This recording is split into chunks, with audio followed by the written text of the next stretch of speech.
I've noticed people want to win, but they don't actually want to do anything. They don't want to do the difficult work. Welcome to the Tech Leader Playbook podcast. In this episode, we're going to uncover what experiences were necessary for Avetis Antaplyan to grow the skill set to scale his business into the Inc. 5000 fastest growing business list and thrive in the tech industry. Avetis is the founder of HIRECLOUT, the premier technology recruiting and consulting firm focused on building relationships that deliver results. Let's dive into his story. I kind of want to start at your upbringing. What entrepreneurial influences were around you as a kid? Like being an entrepreneur, is this something that was always on your mind, or is this something that came over time? It's kind of funny because I'm barely 5'9", if that. But my original dream was to play in the NBA. Don't laugh. Don't laugh. I'm not laughing. All right, thank you. I was a decent, basketball player, but clearly after a couple injuries, I couldn't keep up with the much faster players. So I realized that dream's not going to happen. So the next thing for me was just where can I compete? And business was an area that I always kind of took interest in. I mean, I didn't have any amazing influences from a business perspective. My father was a successful entrepreneur, but I didn't really have much access to him. But I do remember at age 7, my first business was I would take loose change from neighbors, friends, family, and I would give them cash, but I would charge them interest, right? So if they gave me $1.10 of loose change, I would give them $1. So that was kind of funny, right? And then in middle school, I was selling candy and stuff like that. So I always found ways to hustle and make money. And then at 15, I started working. I started investing in things, and it just something was always in me, right? So, but just like everyone else, I went to college, studied business, but I didn't go into entrepreneurship. I went and did corporate jobs, right? I was in management at Rite Aid. Then I went and did a coaching program at LAUSD. And then I went into the leadership route there. Then I left and joined Kaplan, which is a Fortune 500 company. So really, I took the corporate route for the first few years because that's kind of what you're told to do. Plus, at 19, 20, 21, you don't have any of the funds or the know-how to really do anything. At least I didn't. Man, that's sweet. I do feel like the more entrepreneurs that I've talked to, there's like a bug. There's an itch when they're kids really, really early on in life where they're hustling in some way. I love that you had a currency exchange business at the age of 7. That's super funny. Talk me through the post-college and why the corporate route made sense during that time, because I think, at least in today's age, all we see are advertisements of, if you're 20 years old and you have access to the internet, you should be making millions of dollars. But it's like, I do agree with you. There's so much that needs to be learned from life lessons or experiences along the route. There's a lot of nonsense out there. And look, if people could do it, more power to them. But I don't think at 18, 19, 20, you have the know-how, the network, the money, the ability to do anything worthwhile. Now, you can start failing at that point if you're in position to do so, and pivot and keep doing until you succeed. Unfortunately for me, I had to put myself through college, so I really didn't have all the money just to kind of throw at a business. I wanted to earn a good income. I didn't want to put my parents in debt because of my student debt. I didn't want to hold myself back. I didn't want to be those folks at 18, 19, 20 living at home. So I moved out. I had a nice car. I went out and spent money. I had friends. I never wanted to be poor, to be honest with you, right? I always really wanted to have the ability to spend my own money. Even at 12, 13 years old, I worked so I wouldn't burden my parents with the things that I wanted.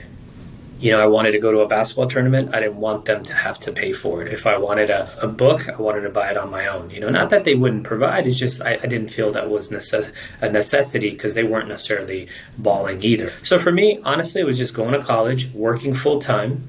I was a assistant manager at a Rite Aid while going to college. So I worked 40 hours a week while putting myself through full-time school. So it was stressful.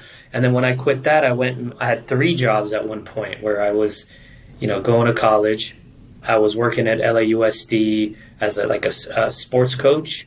And then I was a PE coach. And then I went to Westlake Village and taught hockey and basketball to kids in middle school. So for me, it was just the hustle was about winning, right? And paying your own bills and saving money and buying things that you wanted, and traveling. I used to travel at age 18, 19, 20, wherever I wanted, whether it was Hawaii or Cancun or different countries.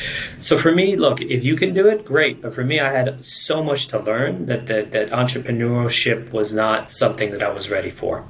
So I did what what I think was the right thing to do, which is go and work and work your way up, struggle, win, get promoted, make a little more money, and then just keep doing it until you were ready. It seems like work ethic has been incorporated from day one too, and still to this day, every time I see you, it's grind mode, working on the next thing, figuring out the next step. Talk to me how working through the promotion ranks ended up paying off in the sense of maybe introducing Jeff in this area, or even talking through more of those roles too and how the work ethic played into it. I think you nailed it, Nickolas. For me, one thing I did learn from my folks, my parents, especially my mother, was just don't be afraid of work. Work hard, right? Don't be afraid of it. So while I was going to college, a lot of my buddies were working restaurant jobs and jobs that they were miserable at, or they took shortcuts and they didn't want to work, right? For me, I looked at it differently. If I'm stuck here for 6 to 8 hours a day, I'm being paid to do a job. The least I could do, one, for the sake of professionalism, is work, right? Two, for my own sanity, to feel like I'm not wasting my time and effort. I worked, and I worked pretty hard.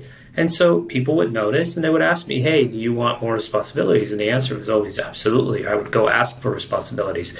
Sometimes to a point where I would say, hey, I want to be an assistant manager. They're like, what the hell are you talking about? You're a part-time employee, you're 17, 18 years old. And for me, I was like, so I never understood, right? So risk-taking was a big one. Work ethics was a big one, and constantly proving myself. And every time I would get more responsibilities, I would prove that I would dominate those, so they would give me more responsibilities. And so that's how it would go. At 19, I helped run a $5 million P&L at Rite Aid. Wow. So again, I learned, hey, might as well learn how to do scheduling, might as well learn how to do bank errands, might as well learn how to do P&L, basic P&L, things like that. Might as well learn to manage people. It's very challenging. At 19 years old, I managed a staff of maybe 25 employees, and a lot of them were 40, 50, 60 years old. So learning to manage respectfully and in a way where people felt good about being around you. So that was Rite Aid.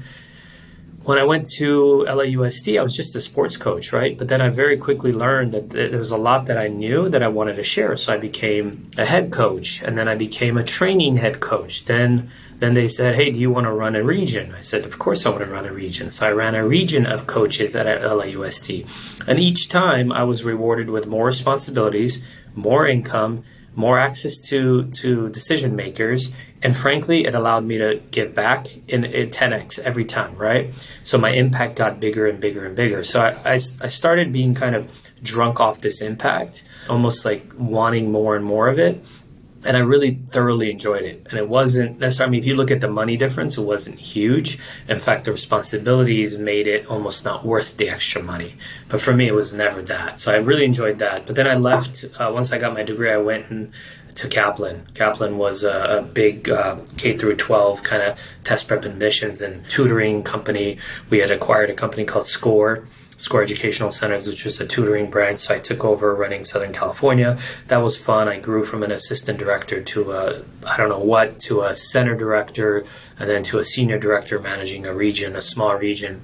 So that was a lot of fun. And then I got tired with the corporate crap, as we all do. Yeah. So this time around, I was interviewing. I had a couple offers, and then Jessica, one of the lovely women that worked for me at my Westlake branch, she called me and said, I want to introduce you to Jeff. He runs a successful business that's struggling a bit right now, and he wants to rebuild his business. Can I put you in touch? I said, no, unfortunately, it's too late. Basically, on Friday, I've promised one of these 2 or 3 companies that I'll make a decision. She said, just have lunch with him. I met Jeff. I liked him. I think you and I talked about this on your podcast, but the key was he had this great business, but it was kind of against the ropes a little bit. Jeff's such a no ego, no BS guy. The thing I told him was, hey, I'm ready to come do this, but I need you to get out of the way so I can help you rebuild this thing. And he said, Yeah, sure. I'm looking for a franchise player to help me do that. That's rare, right? Most people wouldn't have, they'd have too big of an ego to let some Yeah. stranger tell them, hey, I'm going to come in. I know you built a successful business, but I need you to get out of the way so I can rebuild it. So, but we did that, and we struggled like hell through the first recession. 2008 and 9 were pretty nasty for our business. We struggled. 2010, we started rebuilding it, started growing it. I became an owner in that business, but I was not the founder. We enjoyed working together, so instead of me leaving, starting my own firm to compete against the guy that technically brought me into the business, I started a company and with Jeff, right? So HIRECLOUT is its own company. It was founded in 2015. We did it together, and it was just really cool because we asked, there's a woman named Jackie who moved from Arizona to help us start this company. And all we took was the server we had and a couple other basic things just to get us started. And here we are today. That is amazing. You touched on so many great things. The first thing that I really like is that you were seeing opportunity at Rite Aid. And I think a lot of people might get in their own heads about, oh, I'm at Rite Aid. What can I even do here? Yes. But seeking out opportunity to grow and get that life experience and get those responsibilities. The other thing that I think you're touching on, which kind of paints the picture for me of you building out this foundation. So by the time that you get to Jeff, you're like, I do have the experience. This is also circulating the internet too, is they view adding more responsibility to their day job as punishment because there isn't necessarily always the income side that matches it.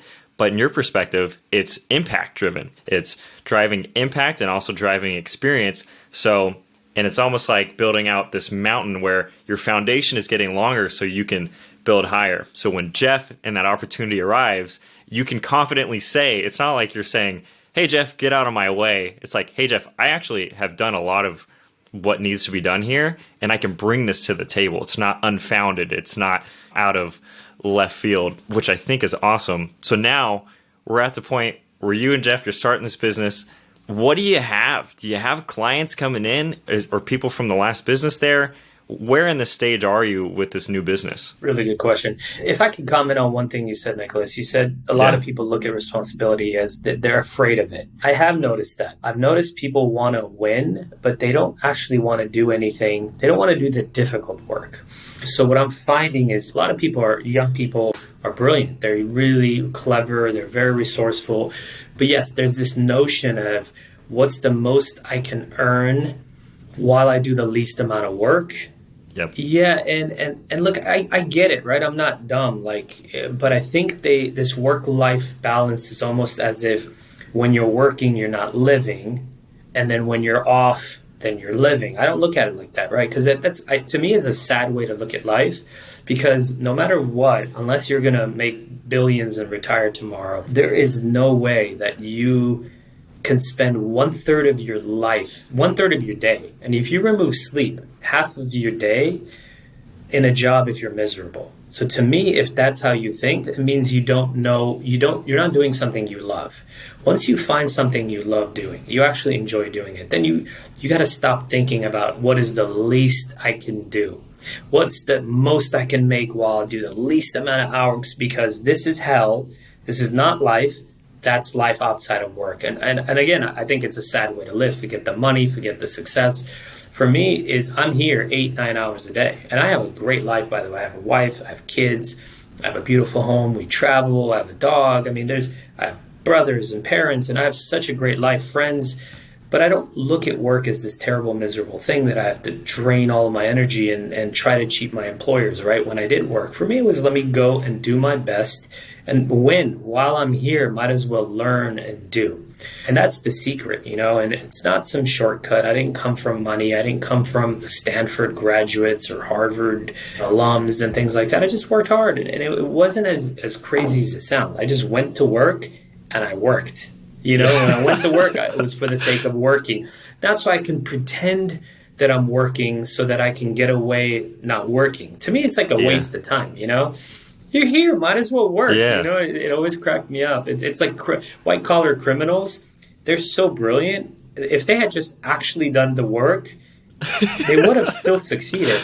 The same thing with people that come to work and not to work. It cracks me up. I'm like, you still got to physically be there, Yeah. And so that's a big topic for me. When young people ask me, What did it take? And they don't want to hear the truth, which is work. Hard work. It took work. Yeah, a lot of hard work. And again, it wasn't that hard. I went to work to do work.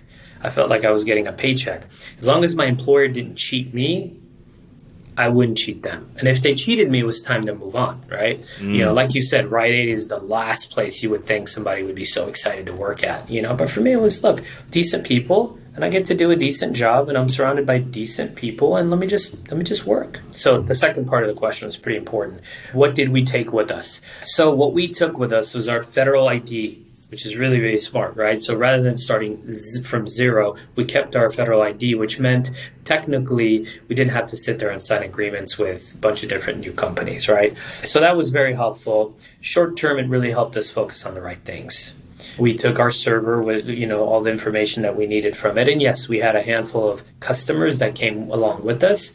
More importantly, our network and our knowledge moved along, right? Because it's a very similar business. We went from a boutique LA kind of regional recruiting firm to what I wanted to build. My vision was to build a global, scalable tech recruiting and consulting firm. And that's just the beginning, right? Now it's becoming, HIRECLOUT Ventures is almost becoming an incubator of new startups and things like that. So that was the vision. Why have that vision particularly around tech? Because it sounds like, and you can correct me if I'm wrong, maybe it was in a more educational space previously, like you mentioned. Yeah. The boutique LA kind of thing. And now it's a big transition to almost, maybe it's a different industry, but maybe not, because maybe it's e-learning or something like that. How did you cast this vision? Like, why this? Why recruiting? Why tech? Why, what part? Why tech? Why tech? The Mitchell Group happened to be a tech recruiting firm, first of all. So a lot plays into that factor. Number two, tech was growing and is still growing 16 years later. I knew then and there that tech was not going to go anywhere at all, right? So it's still not going anywhere. It's only going to go up. So there was that part. Two, it's an area that I didn't know that well. So there was a lot of learning to be had. And that was really exciting for me.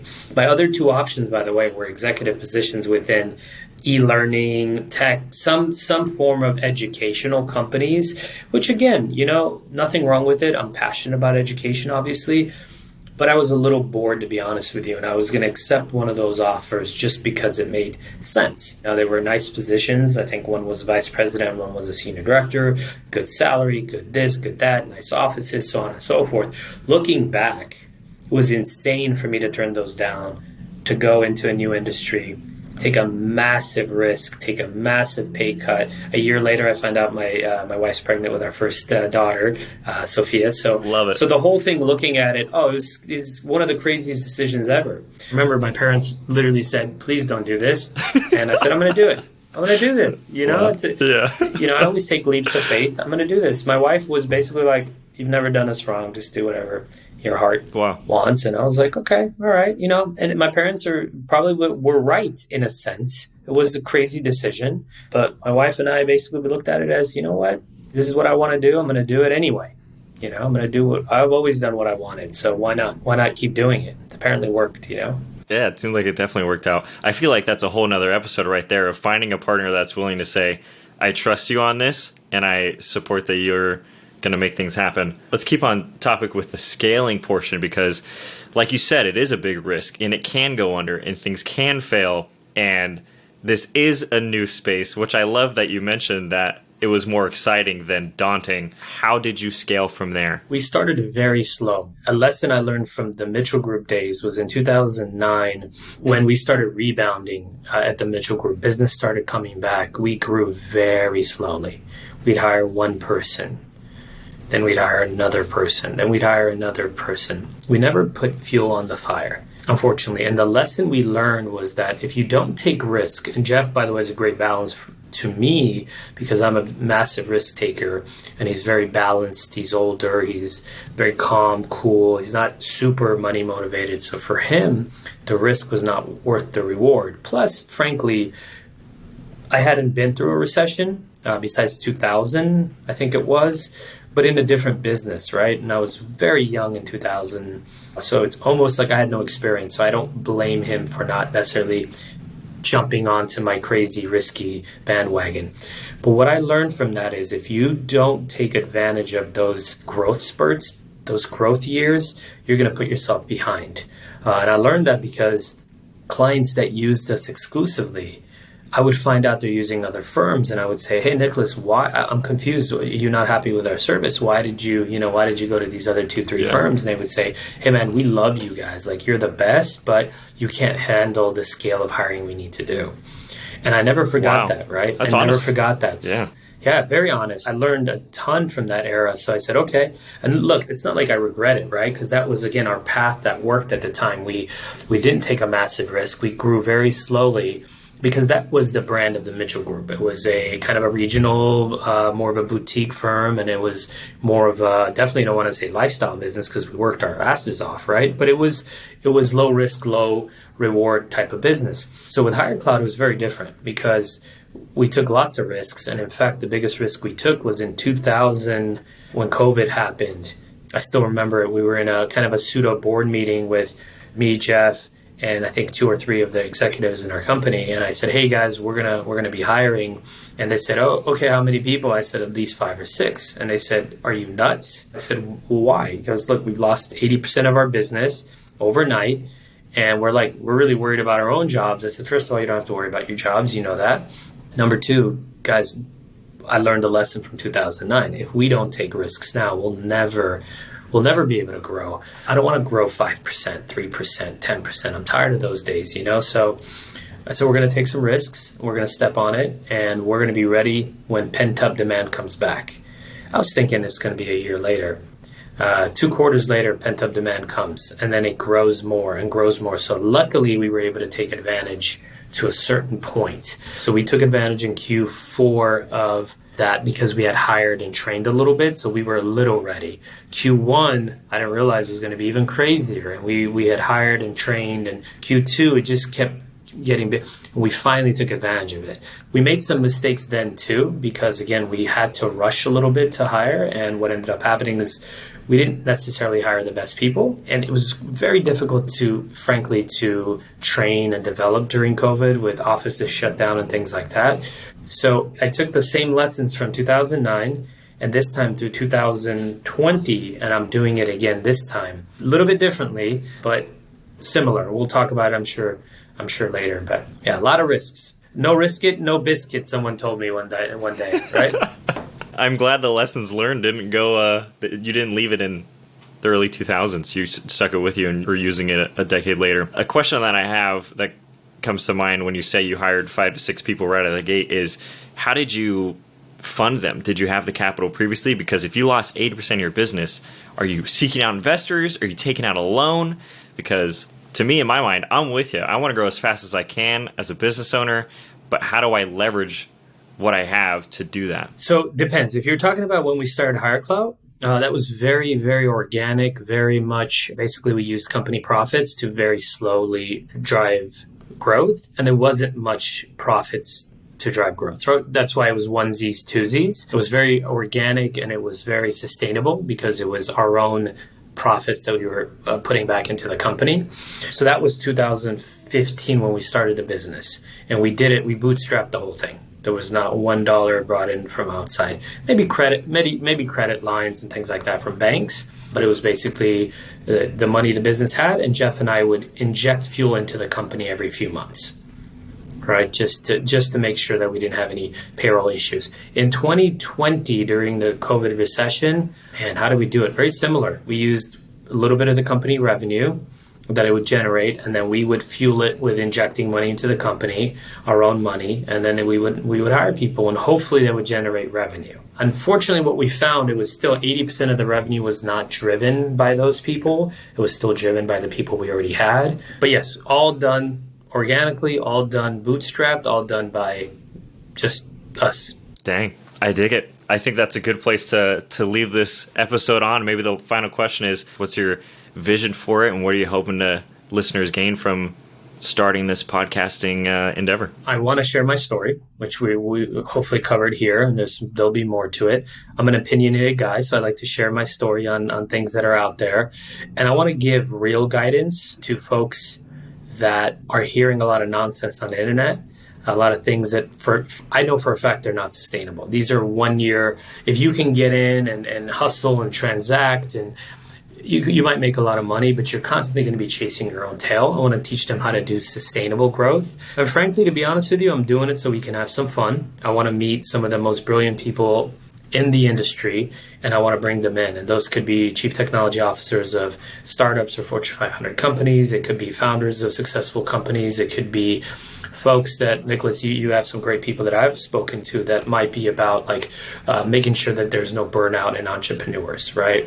It's lonely at the top, they say. So I want to bring in people to help people like myself, and also help folks that are listening that are not quite at the level we're at, that want to get there, and look for things that, almost like I want to be a big brother. I want people to learn from my good experiences and mistakes I've made, and also the experiences of others that are highly successful, hopefully a lot more successful than myself. And what did they do? What mistakes did they make? And what right decisions did they make so they can follow those routes? I dig it. I think that's a valuable pursuit, yeah. And I think the transparency is already apparent here today in what we shared. Nickolas, thank you for joining us. This was amazing as always. Absolutely. See you in the next one. In this episode, we uncovered how Avetis created a foundation of experience to have the know-how to scale a business into the Inc. 5000 fastest growing business list. If you enjoyed this episode, there's more in store. Tune into episode 2, where we unpack how tech layoffs are impacting company culture and what you can do to take advantage of the tech giants letting go of top talent. Don't forget to subscribe wherever you're listening, and share this podcast with a friend. New uploads every Wednesday at 6 a.m. We'll see you in the next episode.